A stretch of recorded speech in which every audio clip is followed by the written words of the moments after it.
जीव हमारी जाति है, मानो धर्म हमारा, हिंदू मुस्लिम सिख ईसाई को धर्म नहीं है जा रहा।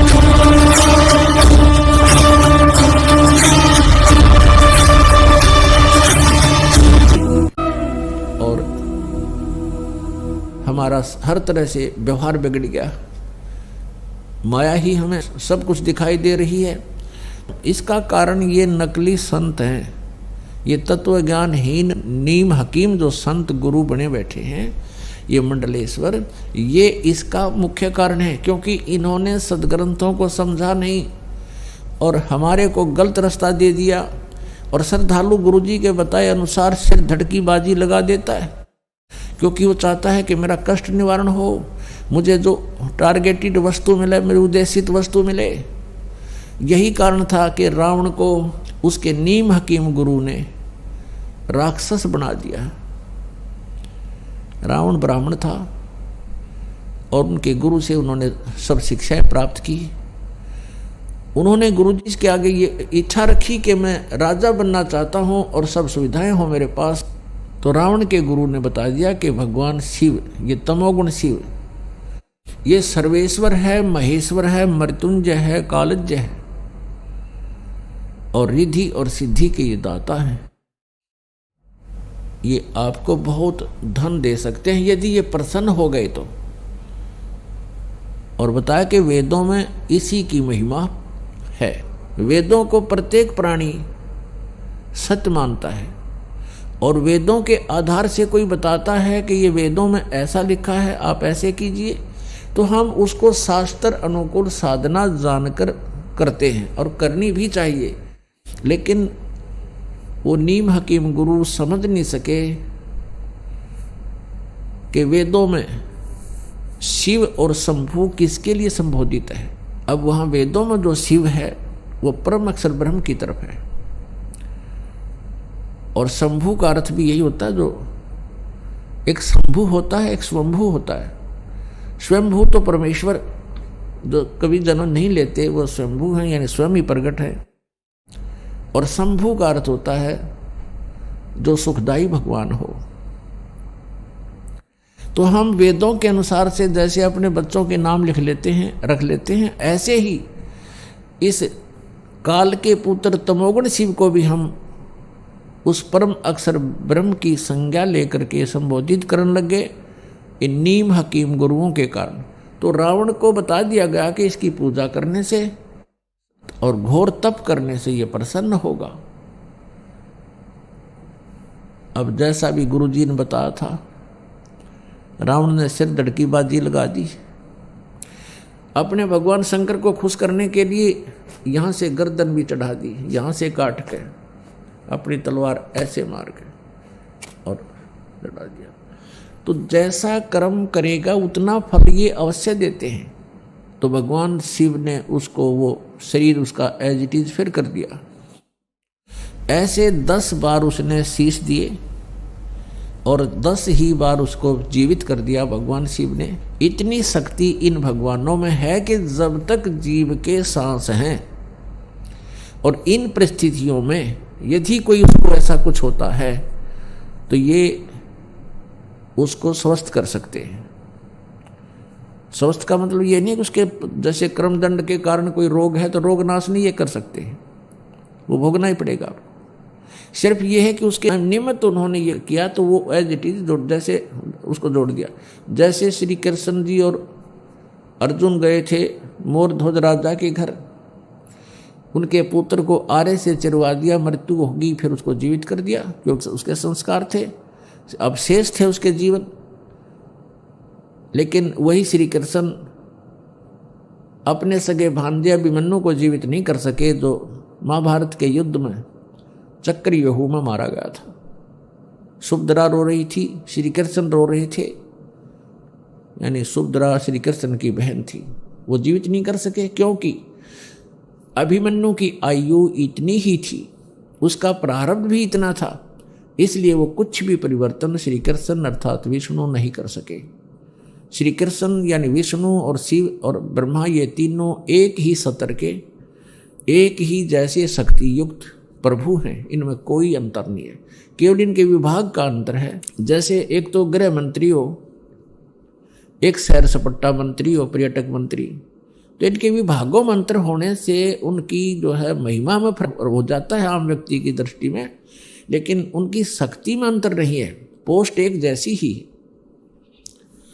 तो भगवान श्री शिव जी को परम अक्षर ब्रह्म मानकर, मृत्युंजय मानकर रावण ने भक्ति की और सिद्धि मांग ली, रिद्धि मांग ली। सिद्धि आकाश में उड़ जाना, रिद्धि धन मांग लिया, दे दिया धन खूब। इतना धन दे दिया कि सोने की लंका बना ली। रावण के राज्य में, लंका की मंडियों में हीरे मोती ऐसे बिका करते थे जैसे करनाल की मंडी में धान बिके,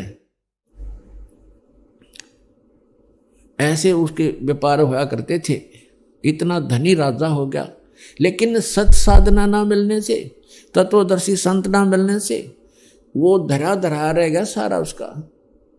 वह सोने की लंका भी वहीं रहेगी। उन बांदर ठाए अंडे और सोने की डलिया ने बगाओ समुद्र में ठा गए और सह परिवार नष्ट हो गया और नरक में डाल दिया गया।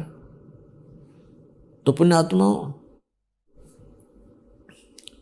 जब तक हमें तत्वदर्शी संत नहीं मिलेंगे, हम इस मनुष्य जीवन को सफल नहीं कर सकते।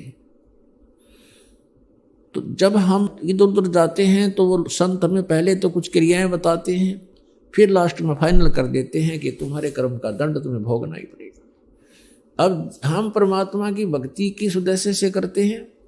जिनको कोई आपत्ति नहीं है, आपदा नहीं है, जिनके ऊपर किसी प्रकार का भी कोई संकट नहीं आया है, उनको कोई विघ्न नहीं है, तो वो भी साधना कर रहे हैं तो परमात्मा की चाह में। उनको ये भी नहीं मालूम कि हम भक्ति कर किस लिए रहे हैं, भगवान को किस लिए चाह रहे हैं, लेकिन वो पिछले संस्कार उनमें इतने प्रबल हैं कि वो कोई ना कोई भक्ति की आड़ लिए बिना रह नहीं सकते।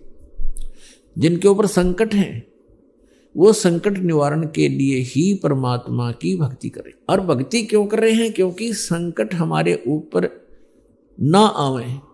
और जो जिनके ऊपर वर्तमान में कोई आपत्ति नहीं है, तो वो भी भगवान से यही दुआ मांगते हैं कि हमारे जीवन में और कोई भी आपदा ना आवे, हम सुखी रहें। लेकिन जिन भगवानों की हम भक्ति कर रहे हैं वो हमारे प्रारब्ध में कोई परिवर्तन नहीं कर सकते, और प्रारब्ध में परिवर्तन हुए बिना हम सुखी नहीं हो सकते। जैसा कर्म किया है वैसा ही भोगना पड़ा, तो फिर सुखी कैसे होंगे? किसी के प्रारब्ध में यानी किस्मत में लिखा है भाई जान जानी है, मृत्यु हो गया इस उम्र में, तो हो ही गई। फिर बताओ फिर क्या फायदा उस भक्ति का? या कोई और आपत्ति आनी है तो वो भी आ गई। तो भक्ति किस लिए कर रहे हैं? भक्ति इसलिए कर रहे हैं, हम ये उद्देश्य लेकर चलते हैं कि हम सुखी रहें, हमारे ऊपर कोई कष्ट ना आवे। और फिर हम भक्ति करते हैं, कष्ट भी जो के तो आते हैं, और हमारे पास विकल्प ना होने से हम ये सोच लेते हैं उनको भी ऐसा घटना घटी थी, उनके यहाँ भी ऐसी घटना घटी थी, फिर हम सेट हो जाते हैं। इन दुखों को हम दुख को ही सुख में आप बदलने की चेष्टा करते हैं। जैसे किसी व्यक्ति का 3 पुत्र थे और उसके एक की मृत्यु होगी। अब बड़ा कष्ट में था, सारा परिवार रो रहा था। उनको सांत्वना देने के लिए सभी आसपास के रिश्तेदार, कुल के लोग आते हैं। तो उनमें से एक ऐसा व्यक्ति भी वहां पहुंच गया कि जिसके एक ही पुत्र था और उसी की मृत्यु हो गई थी। तो सभी ने ये कहा कि देखो, इस बेचारे का एक ही पुत्र था, उसी की मृत्यु होगी, अब ये भी तो जी रहा है। तो जिसके 3 पुत्रों में से एक ही मृत्यु हुई थी, उसने राहत की सांस ली और खुश हो गया, हल्का बोझ हो गया। किस कारण से? कि चोखा है भगवान, मेरे 2 तो बच गए, एक का मरा है, और इसके बेचारे का एक ही था, वो ही मर गया। इसी से हल्का बोझ मान लिया। अब क्या फर्क पड़ गया उसको? अब तुलनात्मक तरीके से कि इससे तो मैं सुखी हूं, ऐसे हम इस झूठे सुख को सुख मान रहे हैं। तो पुण्यात्माओं, यहां कोई विकल्प भी नहीं है, एक विकल्प है, समर्थ का शरणागत हो रंग होरी हो, कदे न हो एकाज राम रंग होरी हो। होरी माने खुशी, जैसे होली खेलते हैं, होली खुशी मनाते हैं। कहते यहां अगर तुमने खुशी मनानी है तो समर्थ का शरणागत हो और राम रंग होरी हो, फिर हमारे राम के रंग की होली होगी। ये बकवादों वाले रंगों से हम होली नहीं खेल सकते, हम राम के रंग में रंग जाएंगे। और फिर देखना, और कदे न हो एकाज राम रंग होरी हो, हमारा कभी अकाज नहीं होगा, हमारा कोई भी ऐसा कोई आपत्ति नहीं आवेगी, किसी प्रकार का भी हमारा जो है बिगाड़ नहीं होगा, कोई हानि नहीं हो पाएगी। समर्थ का शरणागत।